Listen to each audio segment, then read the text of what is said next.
안녕하세요. 반갑습니다. 저는 올해 72세가 된 할줌바예요. 저희 둘째 며느리가 그러는데 요즘 다들 젊은 할머니를 할줌마라고 부른다면서요? 저도 젊은 할머니이고 싶은 욕심에 익명이고 얼굴도 안 보이니 할줌마라고 절 소개해봤습니다. 사실 이건 지금 저희 둘째 며느리가 타자를 쳐주고 있어요. 저는 옆에 앉아서 불러주고 있고요. 요즘 할머니들은 다 컴퓨터도 잘하고 스마트폰도 잘 쓰고 한다는데 전 평생 떡집에서 떡만 만들던 사람이라 그런가 영 어렵네요. 그래도 요즘은 손주들 덕분에 스마트폰 사용법도 익히고 얼마 전엔 커피숍에 가서 키오스크도 이용해 계산도 해봤습니다. 더불어 적립이란 것도 했고요. 그래도 아직 컴퓨터는 많이 어렵긴 합니다. 요즘은 나이 든 노인들도 다 컴퓨터도 쓰고 한다는데 전 그쪽으론 영 젬병이에요. 사실 겁이 많은 성격 탓도 있겠지만 평생을 꼬장꼬장한 남편 옆에서 길을 못 펴고 살던 습관이 아직 남아서 뭔가 새롭게 도전한다는 것, 그리고 도전하는 도중 실수하는 것을 두려워하는 게 아닌가 싶기도 하네요. 제 남편은 5년 전 병으로 먼저 세상을 떠났어요.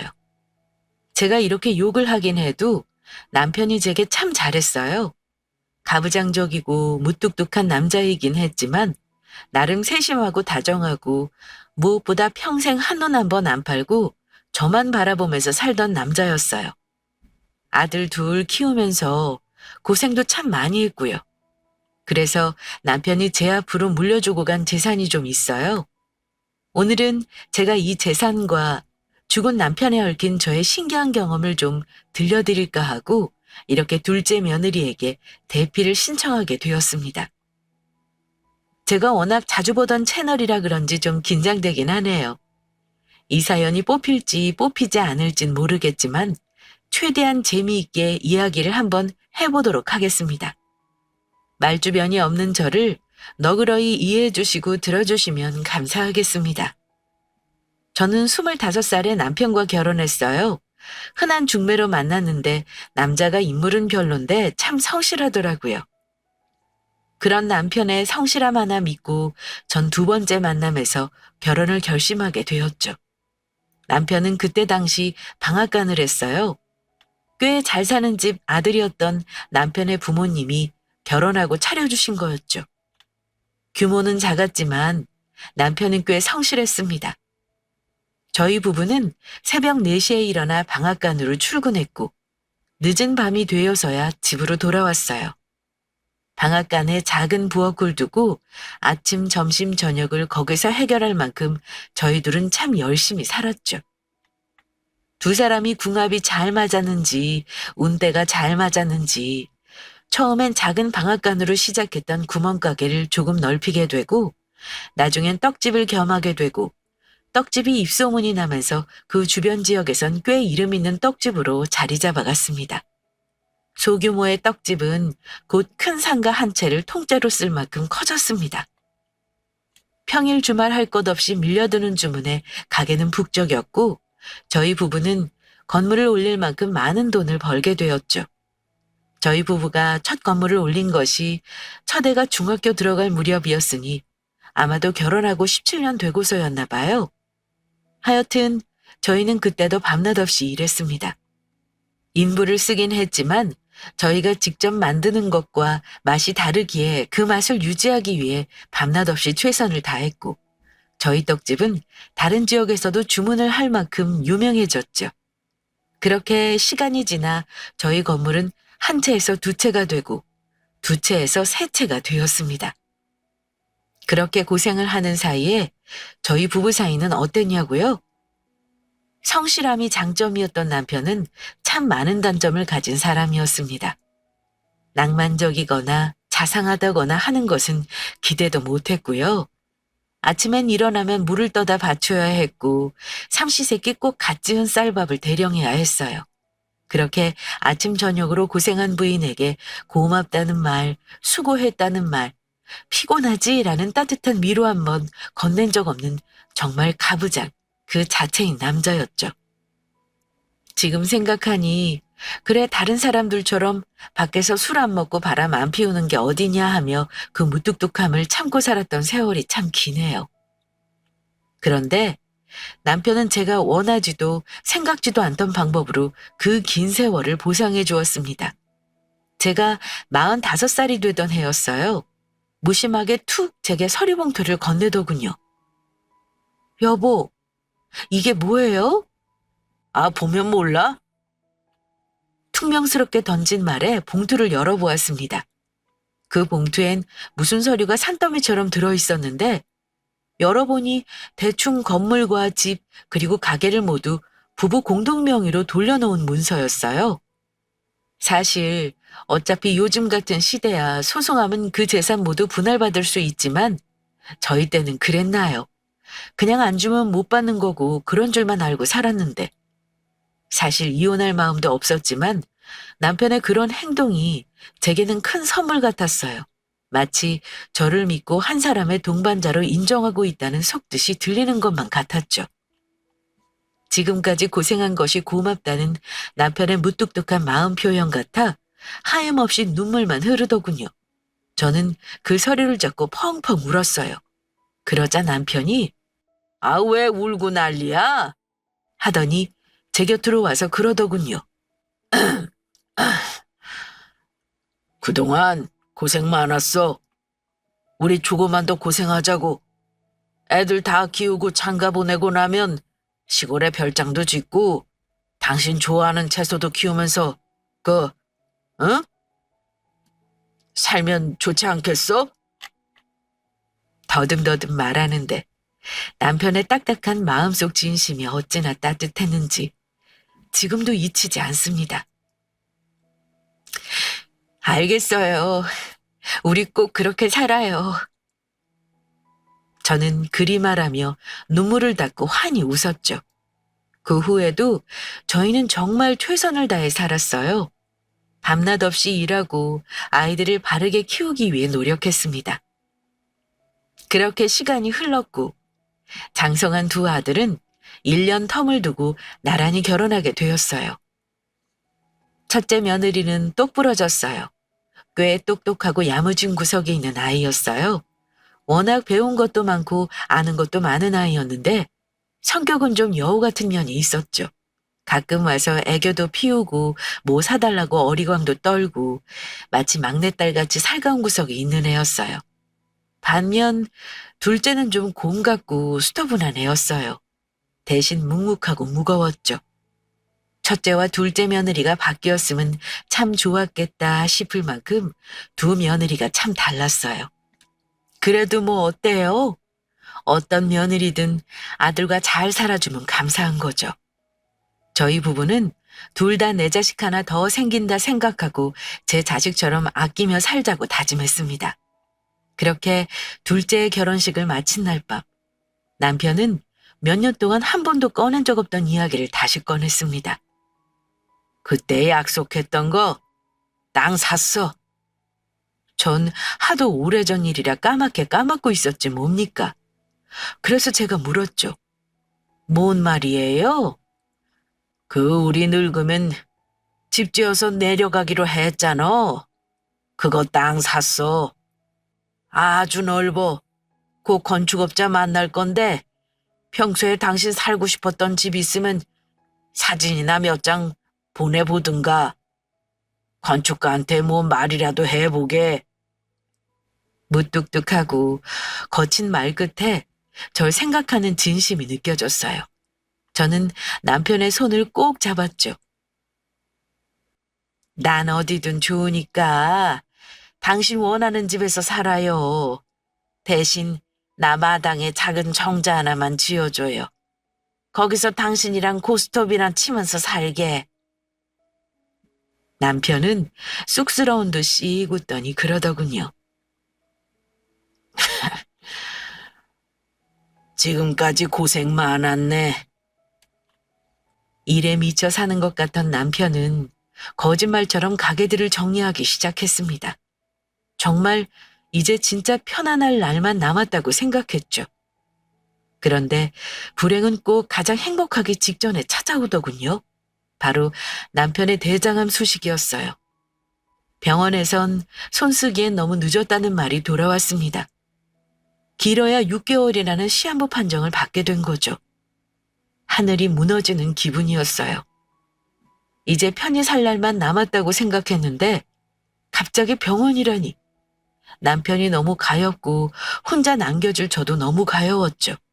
하지만 남편은 꿋꿋했습니다. 혼자 뭔가를 정리하는 시간을 가지더니 덤덤하게 병원으로 들어갔죠.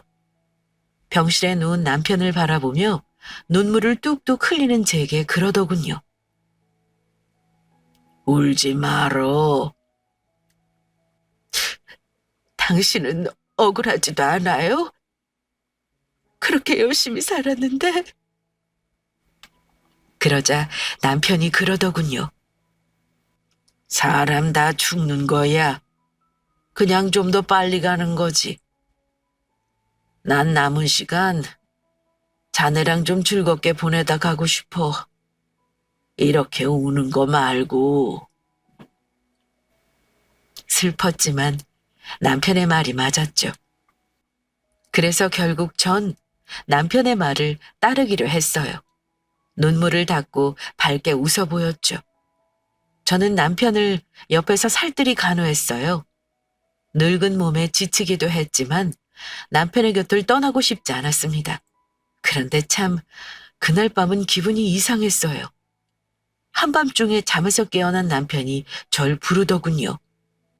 여보, 준철이 엄마.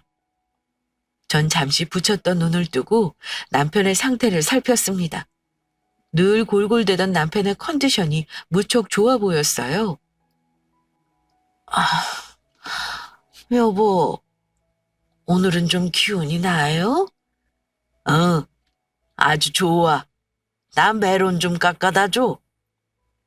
이 밤에 갑자기 무슨 과일인가 싶었지만 통 뭘 먹지 못하던 남편이 갑자기 음식을 찾으니 반가운 마음이 앞섰습니다. 아유, 잠깐만 기다려요. 저는 정성스럽게 메론 한 통을 깎아와 남편에게 내밀었고 남편은 메론 한 통을 혼자 싹 다 먹어치웠습니다. 아이고, 배부르다. 입을 쓱 닦은 남편이 저를 바라보며 그러더군요. 여보, 나 죽으면 절대로 재산 애들 주지 마. 갑자기 그게 무슨 말이에요? 죽는다니. 어허, 울지 말고 내 말 잘 들어. 죽기 전에 애들한테 재산 양도하거나 나눠줄 생각 절대로 하지 말란 말이야. 왜요? 내가 그 고생한 게 다 자식들 잘 살게 하려고 한 건데. 그러자 남편이 그러더군요. 간밤에 꿈을 꿨는데 새끼 여우들이 떼지어 몰려와서 당신을 물어뜯더라고. 내가 영 기분이 안 좋아서 그러니까 그냥 내 말 듣고 그렇게 해.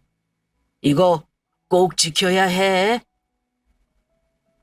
남편은 뜨뜻미지근한 제게 새끼손가락을 걸어 약속까지 받아내고야 다시 자리에 누웠습니다.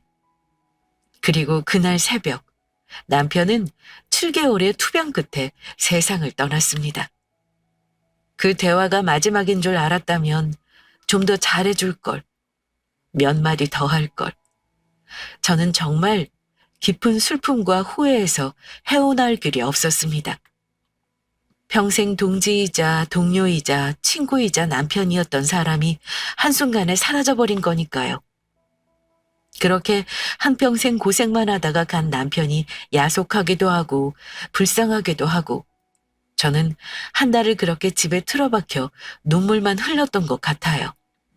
그 사이 남편의 모든 재산은 공동 명의자인 저의 소유가 되어 있었고요. 그런데 제가 집에만 틀어박혀 산 지 한 달쯤 되었을 때였습니다. 집으로 큰 며느리가 찾아왔더군요. 손에는 먹을 것을 잔뜩 들고요. 어머니! 오냐, 그래. 우리 큰 며느리 왔구나. 기분은 좀 괜찮으세요?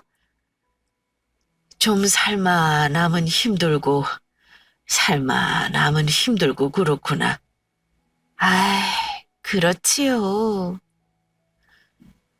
안타까워하는 큰 며느리에게 애써 웃으며 안부를 물었습니다. 그래, 넌 요즘 어떻게 살고 있어? 요즘 정신이 없어서 동 들여다보지도 못했네. 그러자 큰 며느리가 기다렸다는 듯이 말하더군요. 아, 어머니, 그래서 말인데요. 저 이번에 사업을 좀 시작하려고 해요. 사업? 네, 조그맣게 뷰티 사업을 하려고 하는데 자금이 좀 모자라서요. 그 말을 듣는 순간 알았죠. 아, 이 애가 지금 내게 돈을 가지러 왔구나라는 걸요. 물론 흔쾌히 줄 수 있었어요. 뭐 얼마나 달라고 하겠어요. 이깟 돈, 건강 앞에 아무것도 아니라는 걸 남편을 보며 깨닫기도 했고, 자식에게 부모가 뭐든 못 주겠습니까? 하지만 불현듯 남편과의 약속이 생각나더라고요. 절대로 죽기 전에 자식에게 재산 주지 말라고 했던. 제가 잠시 머뭇대자 며느리가 여우같이 눈을 뜨고 그러더군요. 큰 돈은 아니고요.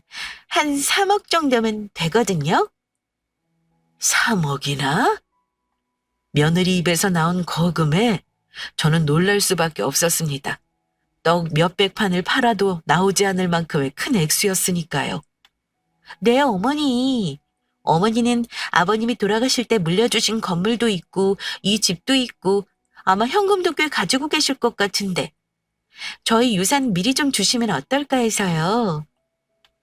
저는 난감한 기색을 감추지 않고 며느리에게 말했죠. 얘야, 미안하다. 이건 내가 도울 수 없을 것 같다. 네 시아버지와 생전에 한 약속도 있고 3억이란 돈이 크기도 하지만 무엇보다 아직은 내가 네 아버지와 함께 일군 재산을 쉽게 건들 수 있을 만큼 마음이 회복된 것도 아니고 저는 솔직하게 제 마음을 이야기했어요. 큰 며느리는 서운한 기색을 감추지 못하더군요. 마음이 좋지 않았지만 별 수 없었어요. 무엇보다 죽은 남편과 새끼손가락까지 걸고 한 약속을 저버릴 순 없었으니까요. 순간 얼굴이 굳었던 첫째 며느리는 곧 인상을 풀며 대답했습니다. 아니에요, 어머니. 제 말은 신경 쓰지 마시고 푹 쉬세요. 마음부터 추스르시는 게 먼저죠. 제가 너무 생각이 짧았어요. 그리 받아들여주니 고맙기도 하고 미안한 마음도 들더군요. 이해해주니 고맙다. 또 올게요, 어머니. 식사 챙기시고 푹 쉬세요. 기분 상하지 않고 돌아가는 며느리가 어찌나 고맙던지 나중에라도 꼭 뭔가 도움이 되어야겠다고 생각했습니다. 그렇게 며칠이 지났죠. 첫째 며느리가 또 절 찾아왔습니다. 이번에는 하얀 봉투를 들고서요. 어머니, 저 왔어요. 그래. 웬일이야? 큰 며느리가 제 손을 잡아 끌며 소파에 앉히더군요. 그리고는 하얀 봉투를 꺼내 건넸습니다.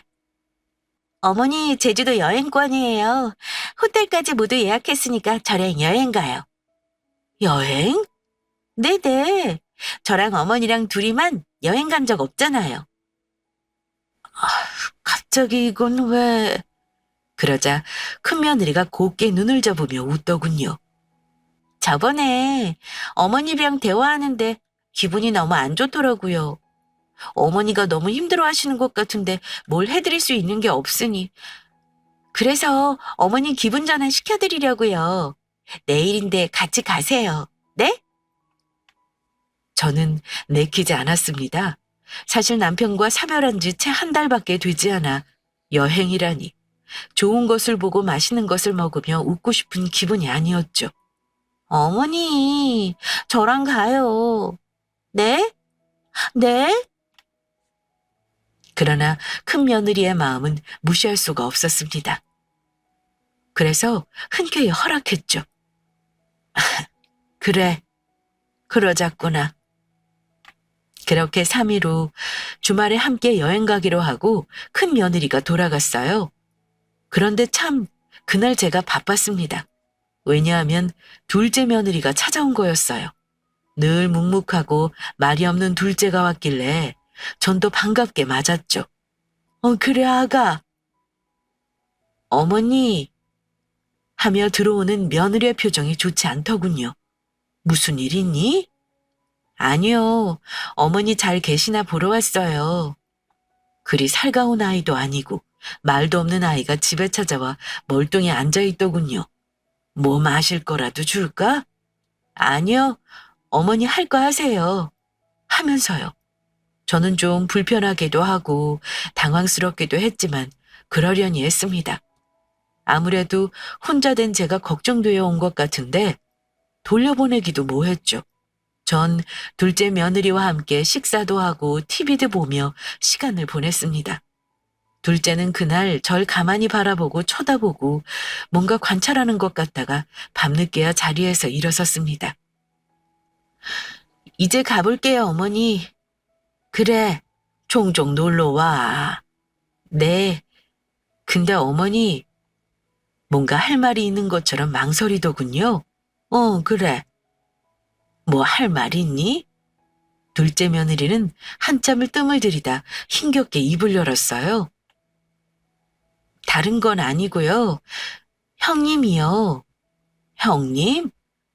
첫째 말이니? 네. 형님 좀 조심하세요. 그게 무슨 소리야? 하다가 큰 며느리가 얼마 전에 제게 돈을 빌리러 왔던 게 생각나더군요. 이 속 깊은 애가 그걸 어찌 알게 되어 걱정돼서 온 거구나. 그제야 둘째가 왜 와서 하루 종일 제 곁에 붙어 있었는지 이해가 가더군요. 무슨 소린지 알겠다. 걱정하지 마라. 고맙다. 아신다고요? 응, 그래 알아. 아, 그럼 다행이고요. 그럼 저 걱정 안 하고 갈게요. 그래, 싱겁긴. 그렇게 둘째가 집으로 돌아갔고 전 늦은 밤이 되어서야 잠에 들어왔습니다. 그렇게 3일이 지났어요. 큰 며느리와 함께 제주도로 가기로 한 날이었죠. 곱게 차려입은 큰애가 절 데리러 집 앞까지 왔더라고요. 그렇게 전 큰 며느리와 제주도 여행을 했어요. 물론 마음 한쪽이 무척 무겁고 불편했지만 티를 내지 않았습니다. 오히려 더 웃고 즐겁게 시간을 보냈죠. 이렇게까지 신경 써준 며느리에게 고마운 마음에서였습니다. 이틀간의 여행을 잘 마치고 돌아왔어요. 큰 며느리는 아쉽다며 집에서 함께 잠을 자겠다고 하더군요. 혼자 있을 큰아들과 손주들이 걱정되었지만 며느리의 마음이 고마워 절대 거절하지 못했어요. 그리고 전 피곤해서 곤히 잠들었죠. 그렇게 다음 날이 되었고 큰 며느리는 집으로 돌아갔어요. 그렇게 다음 날이 되었습니다. 저녁 시간에 두 아들내외가 찾아왔더군요. 저는 예고에 없던 방문에 놀라 문을 열어주었습니다. 그런데 큰아들이 눈에 눈물이 그렁그렁 맺혀서 저를 끌어안더군요. 어머니! 그래. 이 시간에 너희가 다 무슨 일이니? 어머니, 치매라는 게 사실이에요? 큰아들이 묻자 큰 며느리가 눈가를 닦으며 그러더군요. 어머니가 어떻게 하시겠어요, 그걸. 제가 며칠 동안 어머니와 붙어 있으면서 목격한 건데. 치매라니. 전 갑작스런 말에 너무 황당해서 할 말을 잇고 서 있었습니다. 그러자 둘째 아들이 제 손을 잡으며 그러더군요.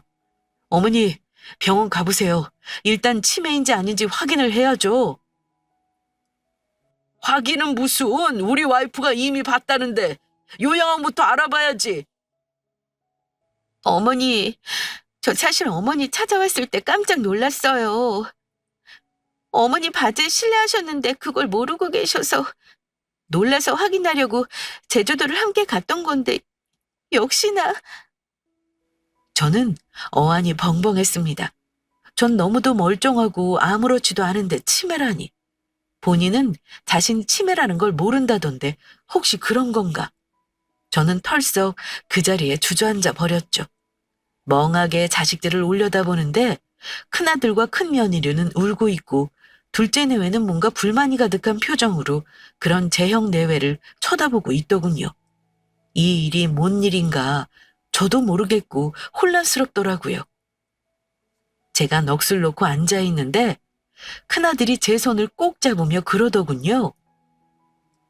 어머니, 걱정하지 말고 건강만 신경 쓰세요. 재산이랑 뭐랑 제가 알아서 다 할게요. 치매 노인은 심신미약으로 아무런 결정권을 가지지 못하는 거 잘 알고 계시죠? 순간 뒤통수를 얻어맞은 기분이었습니다. 제가 멍해져서 큰아들을 쳐다보고 있을 때였어요. 둘째가 버럭 화를 내며 나서더군요. 형, 무슨 말을 그렇게 해요? 치매 노인이라니. 아직 병원에서 판정도 안 났는데. 그리고 형수가 그 소리 한 날 와이프가 직접 와서 거의 한나절을 붙어 있었는데 그런 김이 하나도 없더랍니다. 치매가 왔다 갔다 하지. 넌 뭘 한다고 난리야? 두 형제가 저 때문에 싸우고 난리더군요.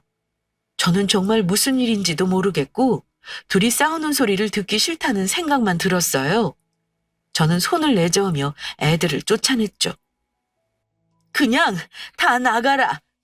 나 지금 좀 쉬어야겠다. 그렇게 자식들을 다 밀어내고 혼자 이불을 덮고 누웠습니다. 가만히 생각을 해봤죠. 근데 아무리 생각해도 제가 치매 같진 않은 거예요. 전 바지에 실수를 한 적도 없고 하물며 가스레인지 불을 끄지 않은 적도 없었거든요. 순간 남편이 말했던 꿈이 생각났어요. 여우 새끼들이 내 살점을 다 뜯어먹더라는. 아무래도 큰 며느리의 소행인가 싶었어요. 돈을 내놓지 않으니 그렇게라도 제 재산을 빼앗아가려는 속셈이 분명해 보였죠. 눈물이 앞을 가렸습니다. 남편을 잃고 외롭게 사는 것도 너무 힘겨운데 자식들까지 제 돈을 노린다니. 저는 그날 밤 뜬 눈으로 보냈습니다.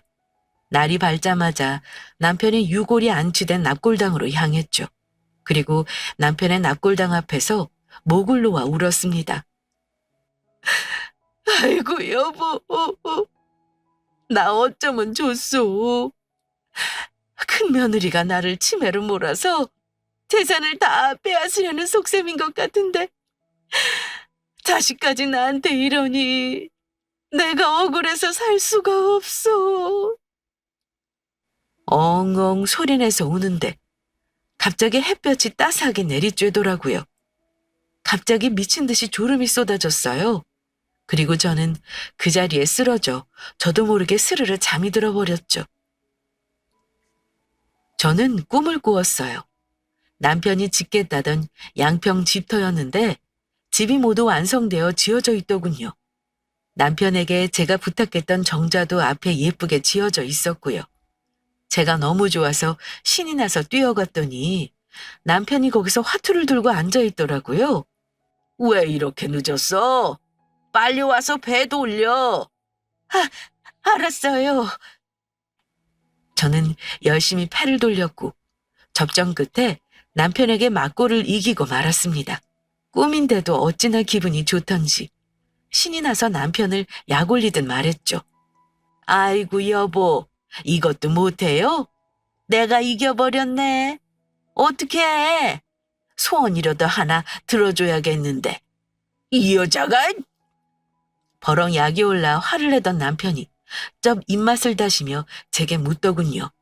그래, 소원이 뭔데? 전 길게 한숨을 내쉬고 나직하게 말했습니다. 나 당신 따라가게 해줘요.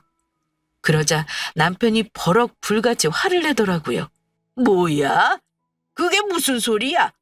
아주 혼쭐 나려고 또 정신을 못 차리고.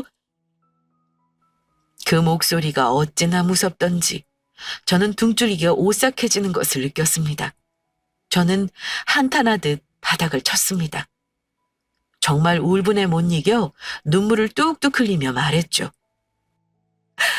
아이고 여보, 난 당신이랑 같이 있고 싶어서 그렇지. 자식들이 나를 재산 때문에 치매로 몰고 가는데 그럼 난 어떻게 살아야 해요? 진짜 난 앞으로 어찌해야 되냐고요?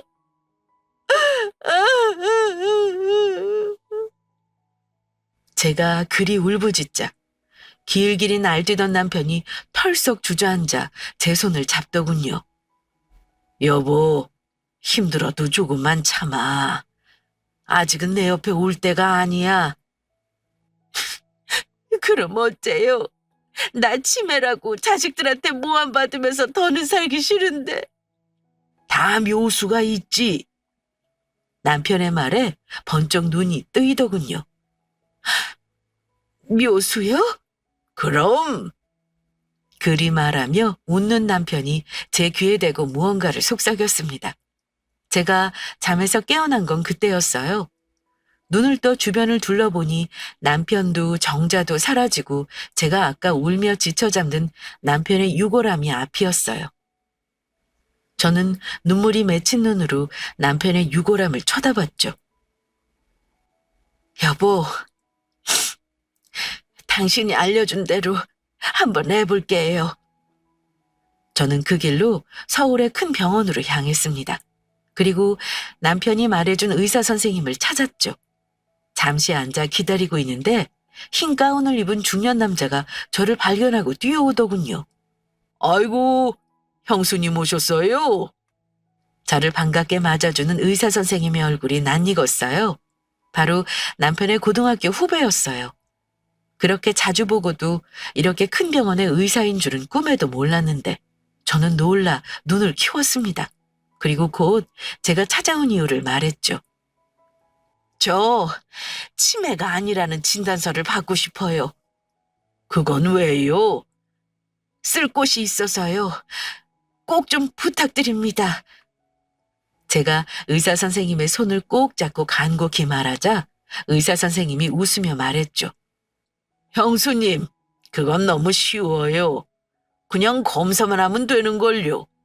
오늘 곧바로 검사하고 제가 손 쓰면 오늘 내로 검사 결과지 받아보실 수 있어요. 저는 치매 검사를 마쳤고 설마 진짜 치매라도 걸렸을까봐 검사 결과가 나오는 내내 심장을 졸였습니다. 하지만 검사 결과지는 당연히 예상한 바였죠. 전 치매가 아니었고 아주 정신이 건강하다는 결과가 나왔죠. 전 검사지를 들고 그 길로 변호사 사무실로 향했습니다. 제 손에는 인감도장과 건물계약서가 들려 있었어요. 제가 사무실에 도착해 앉아 있는데 둘째 며느리와 아들이 헐레벌떡 뛰어오더군요. 어머니, 어디 다녀오신 거예요? 나 잠깐 바람 좀 쐬고 왔다. 여기 앉아라. 전 침착하게 놀란 둘째 아들 내외를 앉혔습니다. 그리고 건물 세 채의 명의를 둘째의 앞에 물려주겠다는 내용에 사인했죠. 그리고 남편이 남기고 간 부동산 중 아파트 한 채 그리고 양평 땅만이 제 앞으로 남은 상태였죠.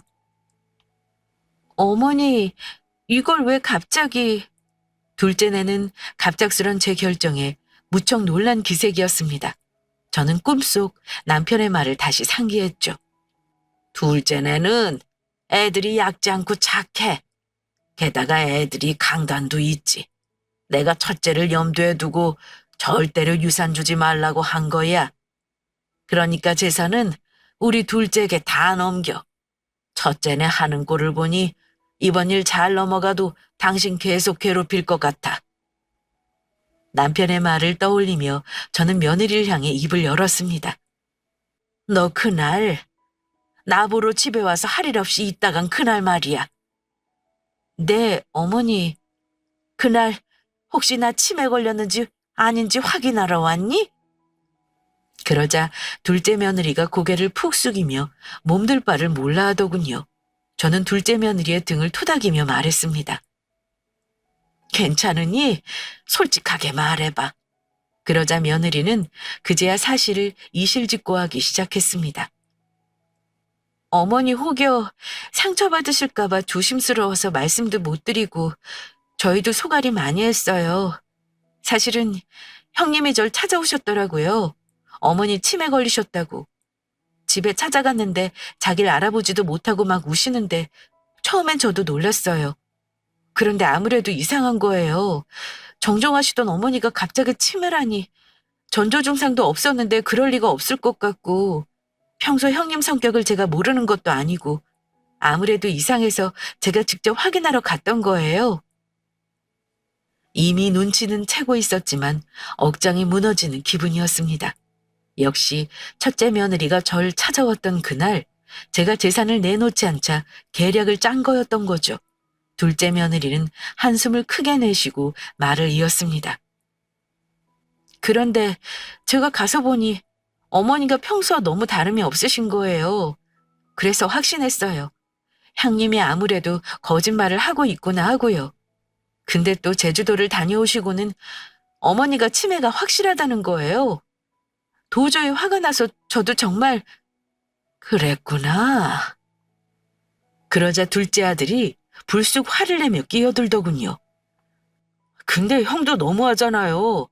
형수님 말을 믿는 건지 재산이 탐난 건지 사실 먼저 어머니 더 심해지기 전에 재산부터 어떻게 하자고 한 건 형이에요. 저는 씁쓸하고 가슴이 찢어졌지만 꾹 참았습니다. 그리고 말했죠. 잘 들어. 난 이 재산 첫째네 줄 생각 추호도 없다. 다 너희 물려주고 죽을 거야. 대신 조건이 있다. 첫째네에겐 내가 치매에 걸리지 않았다고 말하지 말고 아는 체 하지 마라. 어머니, 돌아가신 것도 아닌데 무슨 재산을 주세요. 저희 싫어요. 잔말 말고 받아. 나 어차피 죽으면 이 재산 다 자식들 몫이야. 근데 첫째네한테는 한 푼도 주기 싫구나. 이건 내 뜻이기도 하지만 네 아버지 뜻이기도 하다. 그리 말하자 둘째 아들이 의아한 듯 물었습니다. 아버지요? 꿈에 나와서 이 방도를 알려줬다고 하면 믿을 리 없을 테니 저는 말을 아꼈습니다. 그래, 일단 두고 보자. 네 형수가 어떻게 나오는지. 그렇게 시간이 흘렀습니다. 그리고 아니나 다를까 며칠 후 변호사 사무실에서 연락이 왔습니다. 첫째 아드님 부부 오셨어요. 어머니가 치매 걸려서 심신미약 상태라 유산 상속을 하지 못하는 상황이라고. 둘째네에게 넘긴 부동산 무효 처리해야 한다고 왔네요. 전화를 받은 저는 놀라지 않을 수가 없었어요. 정말 꿈속 남편의 말대로 일이 진행되고 있었어요. 남편의 꿈속 목소리가 귓가에 들리는 것 같았죠. 우선 내 후배가 있는 병원에 가서 치매가 아니라는 진단서를 받아. 그게 제일 먼저여야 해. 그리고 곧장 재산을 둘째에게 상속해. 아파트랑 양평 땅은 남겨두고 당신도 살 곳은 있어야 하지 않겠어? 그리고 나면 며칠 후에 첫째네가 들고 일어날 거야. 그럼 그때 치매 진단서 들고 나타나. 그리고 모든 게 남편 말대로 되었습니다. 세상에 기가 막히더군요. 정말 모든 것이 꿈속 남편의 말한 대로 흘러간다니 신기할 따름이었습니다. 기다렸던 바였죠. 저는 자리에서 일어서 그 길로 변호사 사무실로 향했습니다. 사무실에서는 첫째 며느리의 고성이 들리고 있었어요. 아니, 치매 걸린 노인이 유산 상속한다고 하는데 그걸 덥석 공중해 주시면 어떡해요? 네? 심신미약 상태에 맺어진 계약은 무효 처리돼야 한다고요. 변호사니까 잘 아실 거 아니에요? 저는 며느리의 목소리를 들으며 사무실로 들어섰죠. 그리고 나지막한 음성으로 말했습니다. 너희 여기 있었구나? 제가 나타나자 첫째네는 당황한 듯 놀란 기색을 감추지 못하더군요. 어머니. 저는 당당하게 걸어갔습니다. 그리고 며느리와 아들을 내려다보며 말했죠. 내가 치매에 걸린 심신미약 상태면 유산 상속이 무효가 된다고? 그러자 첫째 며느리가 울상이 되어 그러더군요. 네, 어머니. 솔직히 너무하세요. 어떻게 치매에 걸리셨다고는 해도 그 많은 재산을 둘째네만 주실 수 있으세요? 저 사업한다고 돈 필요하다 때는 그렇게 매몰차게 딱 자르시더니 저는 황당해서 웃음이 나왔습니다. 그래서 제가 말했죠. 어, 그래서 내가 치매에 걸렸다고 거짓말했니? 네? 어머니, 어머니가 잘 모르셔서 그러나 본데 그거 거짓말 아니에요. 어머니 저 기억도 못하시고 바지기까지 신뢰하시는 걸 똑똑히 봤다고요. 딱 잡아떼는 모습이 가증스러웠습니다. 어, 그래? 전 여유롭게 웃으며 병원에서 미리 떼놓은 서류를 내놓았습니다. 그런데 어쩌니? 나 치매가 아닌데. 치매는 네가 걸린 것 같구나. 제가 확인서를 내밀자 첫째 며느리 얼굴이 사색이 되더군요. 너 날 아주 우습게 본 모양인데? 전 변호사님을 불렀습니다. 저 변호사 양반. 네, 말씀하십시오. 내가 무식해서 모르는데 며느리가 내 재산 노리고 날 치매로 몰고 간 이 사건 형사처벌 대상입니까? 재산 편취 목적으로 행해진 거짓말은 사기죄에 해당합니다. 들었니? 사기죄에 해당한단다. 제가 그리 말하자 큰아들과 큰며느리는 그제서야 제 앞에 납죽 엎드려 싹싹 빌더군요. 어머니, 죄송해요. 제가 잘못했어요. 한 번만 봐주세요, 네? 엄마, 제가 잘못했어요. 전 진짜 엄마가 치매 걸리신 줄 알고 그런 거예요, 네? 엄마! 어머니, 제발요. 그리 싹싹 제 앞에서 비는 모습에 마음이 약해졌습니다. 제가 아무리 그래도 어떻게 자식을 사기죄로 고소하겠어요? 하지만 그냥 넘어갈 일은 아니었습니다. 아이들을 다시 보고 싶은 마음도 들지 않았고요. 난 둘째네 재산 모두 물려주고 싶다는 마음 변함없다. 너희 다신 보고 싶지 않으니까 내 앞에 다신 나타나지 마. 앞으로 어떤 일이 있어도 니들에겐 국물도 없으니까. 그리 말하고 변호사 사무실을 나왔습니다. 사실 한편으론 시원하고 한편으론 속이 쓰리더군요. 꿈에 나타난 남편의 묘책 덕분에 저는 제 재산과 저를 지킬 수 있었던 거예요. 정말 고맙고도 신기한 일이 아닐 수 없었어요. 그렇게 저의 치매 사건은 일단락되었고 첫째네는 아직도 한 번씩 저희 집 앞에 찾아와서 싹싹 빌며 울다 가고는 했어요. 지금도 그렇고요. 가끔 제가 마음이 약해질 때면 아직도 남편이 제 꿈에 찾아와요. 그리고 말하죠.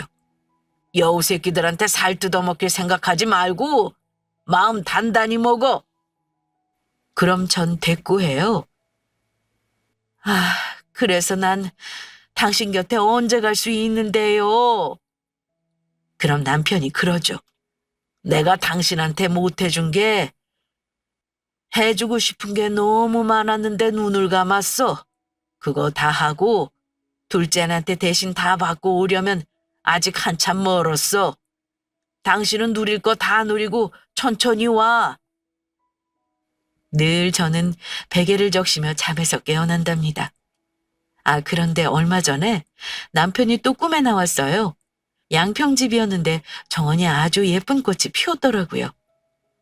거길 거닐던 남편이 절 바라보며 환히 웃으며 그러더군요.